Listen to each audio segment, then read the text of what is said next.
Sounds like a trap. I don't think I'm going to fall for it yet, Richard Sharp. Hi, it's me again. And I've got an article here I haven't read. I just saw the headline. I thought we could read it together for the first time here so we can react the same together. But it sounds like a trap to me. Look. The BBC's chairman has blasted the TV licence fee as a regressive tax. Richard Sharp yesterday admitted the 159 annual charge penalised the poor, women and pensioners. A regressive tax. That's the sort of thing we've been saying, but the BBC don't often refer to it as a tax. It's a TV licence fee that you must pay to the BBC in order to watch broadcast television. It's people like me that call it a regressive tax. So he's trying to sound like a man of the people, and he understands what we're all going through, and that £159 a year is a lot of money. It is a regressive tax, and he's on our side, and he wants to help. That's what I'm getting just from that first bit. I could very well be wrong, but it sounds like a trap to me. Mr. Sharp said, there are issues with the licence. It's regressive. In some ways, it's considered anachronistic because there are other countries that adopt other mechanisms.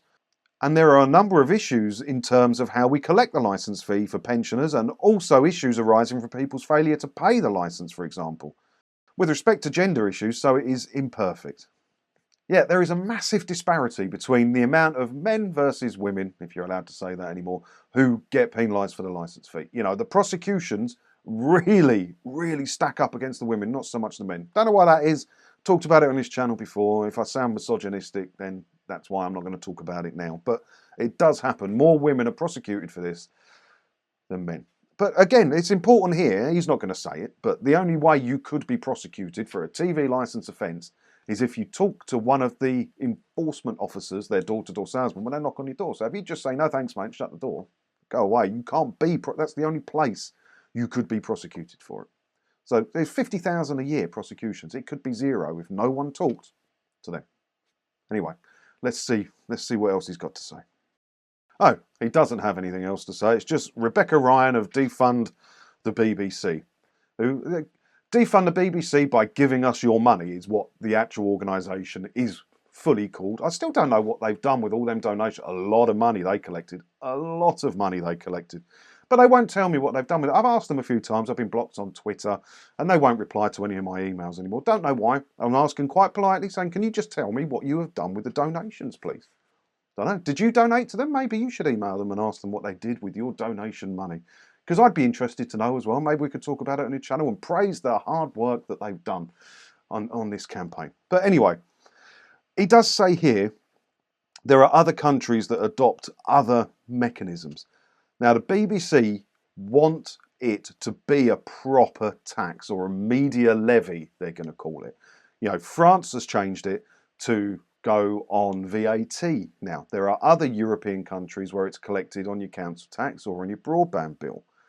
This is what the BBC want. If they can get it put on income tax or something like that, then it's not being paid per household, it's being paid per person. And how could you possibly evade that then? You know, at the moment, you can opt your household out of requiring a television licence. I do, and I have done for 10 years, and many of you do as well. But if it goes on your income tax or on your broadband bill, or on your council tax for that matter, how do you opt out of that? This is what the BBC want. It's what they're fighting for, and it's the opposite of what we're fighting for. I'd rather keep it as it is than it go on a tax, but I think it's going to go. I can't see any future where the licence fee makes any sense. And if the BBC really admitted it, the licence fee does hold them back. They're not incentivised to try harder. They're not incentivised to find savings and more efficient ways to do things, because 3.7 billion quid a year comes in every year. So they don't have to try hard. This is why they want the tax, so they just continue sitting there paying big salaries and big pensions to people that haven't earned them. And yeah, don't be fooled by the BBC's chairman calling it a regressive tax. And you know, that's the BBC chairman that was embroiled in that whole issue with Boris Johnson's loan agreement. Did he get that job as a thank you favour? I'm not saying he did. I can't prove anything either way, and I would never suggest such a thing. All I'm saying is that was what was reported in the papers, wasn't it? That's that bloke, Richard Sharp. But yeah, there's loads and loads of articles coming out from different ex-BBC people or current BBC people or MPs and people involved in this, pushing the narrative, pushing the idea to have it become a tax. And it's not good. It's not good, is it? Because if it goes that way, we lost the fight. I don't know. Let me know what you think down in the comments below. As always, thanks for watching. Don't forget to hit the subscribe button if you haven't already. And that way, hopefully, I'll see you in another video again soon. Never know. Ta-da!